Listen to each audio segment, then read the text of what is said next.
How's it going, everybody? NASCAR Nick here, and I'm doing another diecast review for you guys. If you guys have seen my previous diecast reviews, you know by now. If you've seen the intro of the crash that's in the video, you already know what the video is going to be about. So let's jump into it right now. Here it is: Scott Riggs' 2005 Talladega Flip in a 1/24 scale. So this one of my favorites to make, but also one of my hardest to make. As you can see, to you guys it might look poorly built, but to me I did the best I can because of the lack of reference pictures of the car, and plus of how bad the video quality was. If you've seen the footage of the wreck, the quality on it was so bad for 2005, like, you know, videos back then. But let's get into what this car is. Well, what's left of this car, basically. So as you can see, it's the number 10 for, oh, sorry about that. Yeah, in one of the reference pictures, it looks like the hood was not being attached to anything, so I had to do it the best I can to base it off. So let me just take the hood off real quick to make sure nothing falls off again. So right here, because this is the better view of the car itself. I mean, I know the decals, they're pixelated, whatever. That's because the template I used was pretty poor quality as well. But I'll try to make it out the best I can. As you can see, it says Checkers right here. Centrix, number 10, when he was driving for MB2 Motorsports before he moved over to Everham Motorsports the next season. Valvoline, U.S. Army. I think that's the Checkers logo right there. One of my favorite details, though, about this paint scheme is how he has that little checkered flag going along the side for the Checkers sponsorship. Got the NASCAR Nextel Cup, Ray Bestos, the 3M, EA Sports, Autometer, Mechanics Wear, USG. Looks like it says Holly right there. Other than that, I really can't make. I think it says MB&A, Mac Tools. I'm pretty sure that says True Value right here, but I can't really make that out. Valvoline right here on the pillar. Right here on the roof, 10. In my opinion, I think number 10 is one of the unluckiest cars in NASCAR. Right here on the deck lid, Valvoline. So let's get into the details of this crash. So, as most of you know, well, I mean, like, if you see my videos, I usually do like a little reenactment as I'm reviewing the car to show how the crash happened. But because of how small my reviewing table is and how big this car is, I can't really do a recreation. But basically, if you've seen Dale Earnhardt's 1996 Talladega Flip, Riggs hit the wall basically at that same angle. And I'm going to try and do something here. He hits the wall, and the car picks up on its side. And as it's going on its side, that's when it starts to, like, you know, roll over. And then it just starts to roll on its roof like that. He slides. Yeah, he slides, and he, this must have fell out of the car. Part of an old window, but that doesn't matter.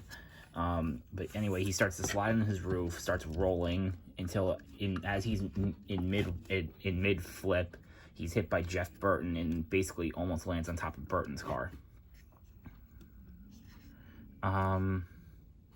What else? So as he was flipping, the door, part of the driver's door must have gotten ripped out when he was flipping, as well as part of the pillar right here. As you can see, the roll cage and, yeah, part of the roll cage right here. In one of the reference pictures I used, the number 10 was so, because with the car was sliding on its driver's side, the number 10 was just like grinded away, where you can see just a bit of the 0, as well as the rear quarter panel was ripped off as well. As you can see, the Checkers logo got ripped apart. The roof flaps also got stuck in that position after it was done flipping. As you see, there's a bit of damage to the roof right here. The fenders got ripped away, as well as the front grille. The hood, like I said, stayed intact, but in the picture, it looked like it was being held by nothing, so I didn't put anything there to hold it, but I might get like a piece of like wire or something just to attach it to make it look more realistic. The engine bay stayed intact. The hood was bent, as you can see right here. All the dirt marks and the scuffs all over it. The right front wheel was bent as well. That stayed intact. From what I've seen in the video, I don't think there was a right side window. Basically, the only thing that stayed intact was the entire right side of the car. other than a couple of scuffs and, like, you know, dirt marks and stuff all over it. The only thing that survived this crash in one piece was the whole right side of the car. Right here, as you can see, the deck lid was held on too, but it was also bent. And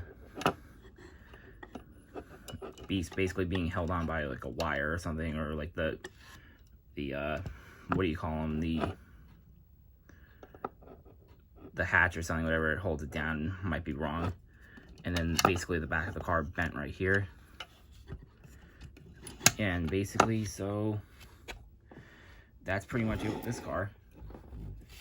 And I posted this on my custom page about, like, how, like, I made it and stuff. I posted it for everybody to see. And the crew chief on that car for Scott Riggs commented on my post. I honestly couldn't believe that it was actually him.